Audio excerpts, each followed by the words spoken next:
this week has been, very, very challenging with the very, very sad tragedy that took place on Sunday night, literally right across the street from the Luxor.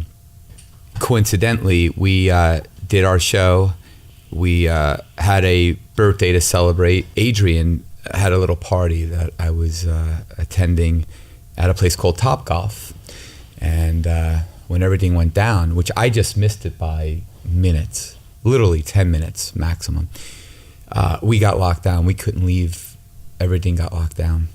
And we didn't know exactly what was going on, but it was incredibly scary.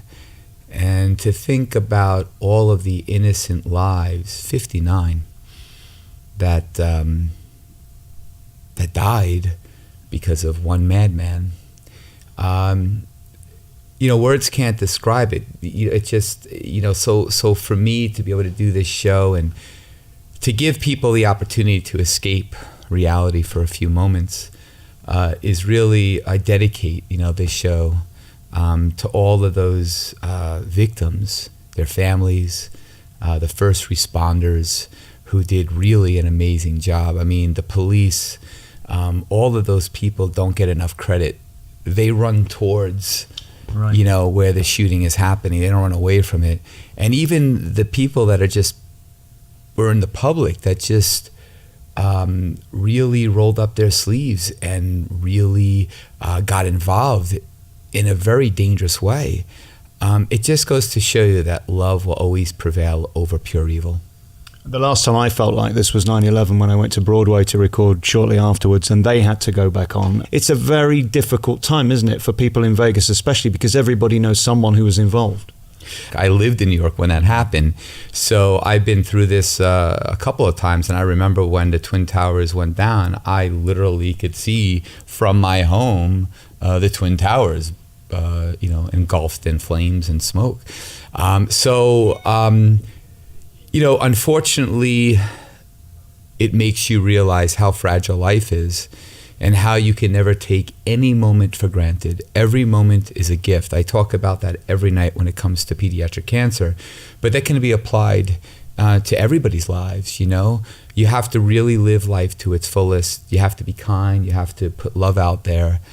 And be positive, because if we don't stand shoulder to shoulder, because really we're one people. No matter where you live in the world, we're one people, one world.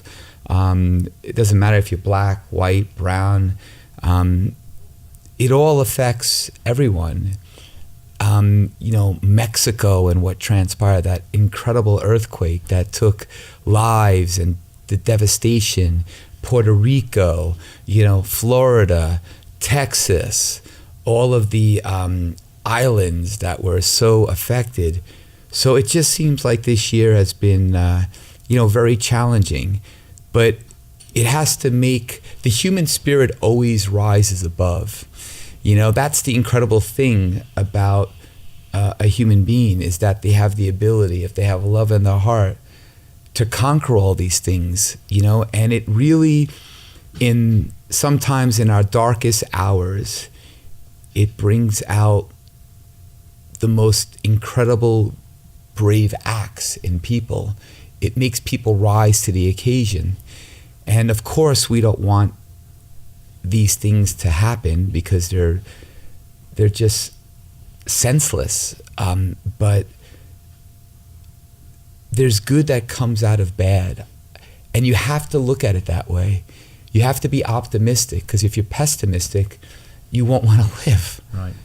So you have to get up in the morning. You have to appreciate that you woke up. You have to appreciate the moments you have on this earth, and you have to make the most of it. And I really think when you're positive and you put love out there, you live a much more fruitful, healthy life. And yeah, sometimes, I'm not going to lie, it's hard to get back on that stage and do it. I'm a man that feeds off the energy of the audience, because no two audiences are the same. No one audience is the same. I'll never have that audience again, so I'll never have two audiences that are the same. And so for me, I have to listen to that audience and to listen to what they're, engaged by, what they're receptive to, and what they're not. And you can tell, there's a very somber vibe. And so, I cut out a lot of things out of my show, the makeup, the blood, some of the jokes, some of the pyrotechnics because of the sound that they make. I also give a warning when things come up so that people don't get scared. So it's okay though. You know what? We need to get back into the flow of things, ease, slowly and ease back into it. And this is reality. This is what we live with. And it brings out the best of the best in all of us. And as a performer, I have to be very conscientious. I have to be very sensitive because I'm part of that audience and experiencing what happened. So it's very important to understand how to adjust and have that, as you discussed before, find balance where you're giving people entertainment, but you're doing it with a lot of respect.